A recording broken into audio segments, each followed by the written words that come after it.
Voilà, chers amis, chers camarades, aujourd'hui je vous retrouve pour une vidéo que j'ai pas très envie de faire, pour être tout à fait honnête. Ça fait plusieurs jours qu'on me demande mon avis sur l'affaire Naël en France et sur les émeutes qui l'ont suivi.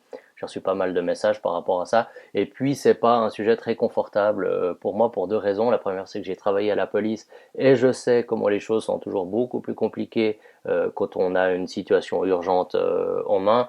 Même en vidéo, la complexité d'une situation n'apparaît pas. La vidéo, elle offre toujours un petit bout de l'action et c'est ma foi toujours très difficile de s'exprimer de l'extérieur et généralement il faudrait le faire avec une certaine prudence.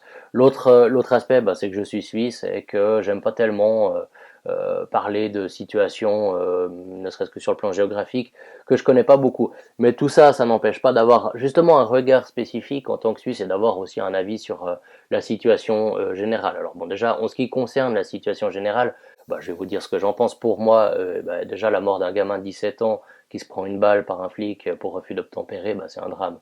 On peut voir les choses d'une seule façon, c'est un drame. Un gamin à 17 ans, il doit vivre, il doit pas se prendre une balle, et enfin surtout il doit pas mourir. Voilà. Maintenant, ayant dit ça, est-ce que je suis dans l'angélisme? Ben non, j'aimerais quand même bien savoir ce que ce gamin fait au volant d'une bagnole polonaise avec, je crois, deux passagers, après avoir déjà mis en péril la vie de pas mal de gens.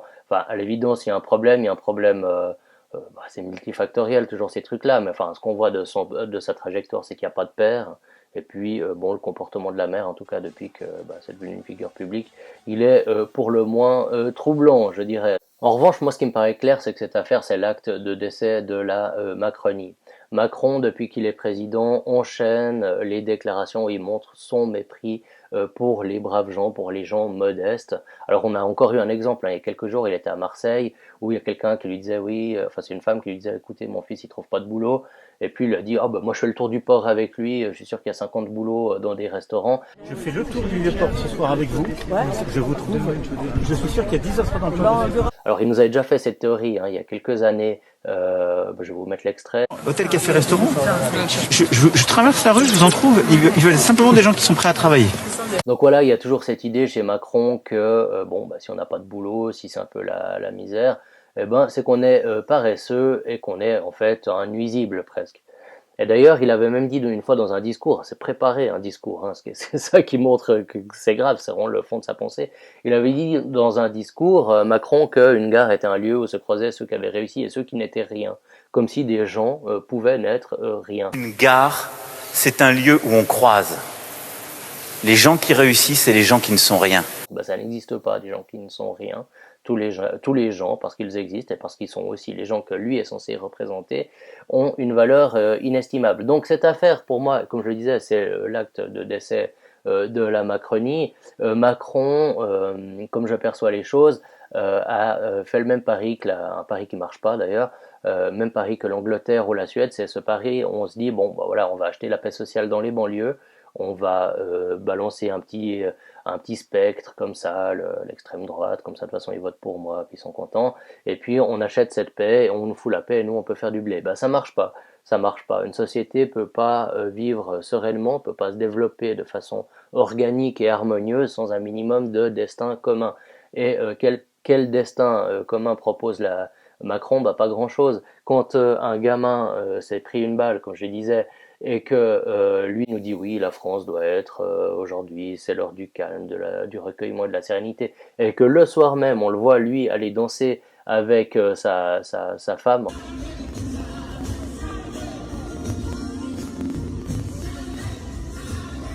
Et qu'on le voit aller danser sur Elton John, bon, bah, je sais pas, le recueillement, la sérénité, la posture, la dignité, la gravité du président, bah, moi je la vois pas beaucoup. Et tout ça, ça m'amène à mon dernier point, c'est que la démocratie représentative est un système qui doit cesser. Je comprends pas que la France continue à voter pour élire des Macron, des Sarkozy, des Hollande, des gens comme ça. Enfin, c'est insultant. Pourquoi vous acceptez ça? En Suisse, je vais vous dire, le président ou la présidente, en ce moment, on ne sait même pas qui c'est.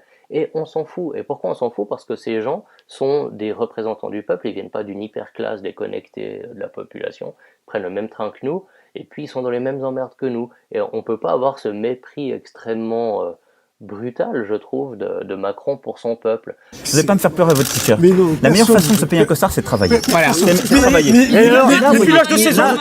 Donc moi, si je devais appeler la France à quelque chose, c'est simplement à dire aux gens, mais arrêtez. Arrêtez avec ce système.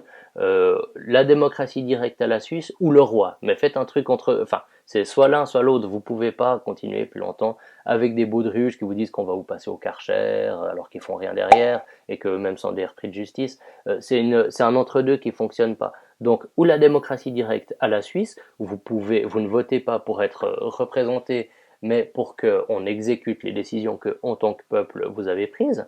Bon, même si c'est un peu tempéré, hein, j'enjolive un peu le truc, mais il y a quand même cette possibilité de s'opposer à des lois ou de les faire, ou d'obliger le vote de la population. C'est comme quelque chose d'assez sain et qui, je crois, désamorce pas mal de tensions. Ou alors ils vous font un roi, ils vous font un mec qui porte des trucs en hermine, qui a des rouflaquettes, des habits rigolos, et puis qui parle bien français, et pas un clown qui va danser sur Elton John. Donc voilà, refusez ce système est à bout de souffle, on va le voir encore plus l'année prochaine, hein. Les JO sont censés avoir lieu à Paris, alors ça va être assez énorme, je pense que les JO à Paris, ça va se situer quelque part entre l'attentat permanent, les émeutes, les mecs qui pètent des magasins, des footlockers pour faire la révolution, en volant des Nike, enfin ça va être très très très intéressant.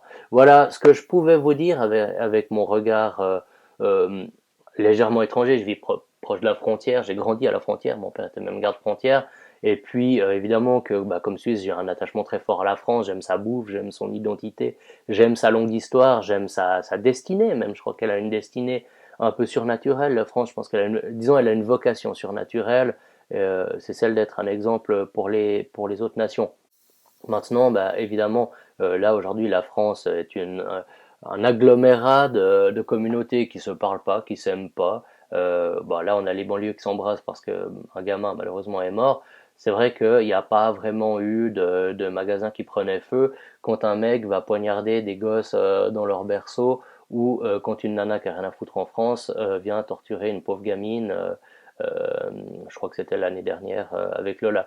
Donc à l'évidence, il y a une juxtaposition de communautés qui ne veulent surtout pas vivre ensemble, il n'y a plus de destin commun, et ça c'est signe d'un pays qui va s'effondrer. Donc voilà ce que je voulais vous dire, si vous voulez soutenir ma liberté de ton, cette liberté d'analyse, qui fait que je m'en fous pas mal de déplaire à gauche, à droite ou à ce que vous voulez, eh bien vous pouvez soutenir mon journal Le Peuple, des 4 euros, le lien est sous la vidéo. Vous pouvez aussi faire un don par Tipeee, là également les liens sont en escroc de la vidéo. Et moi je vous dis à bientôt, et puis surtout jetez pas de cailloux sur les pompiers parce que vous allez encore en avoir besoin un petit moment malheureusement.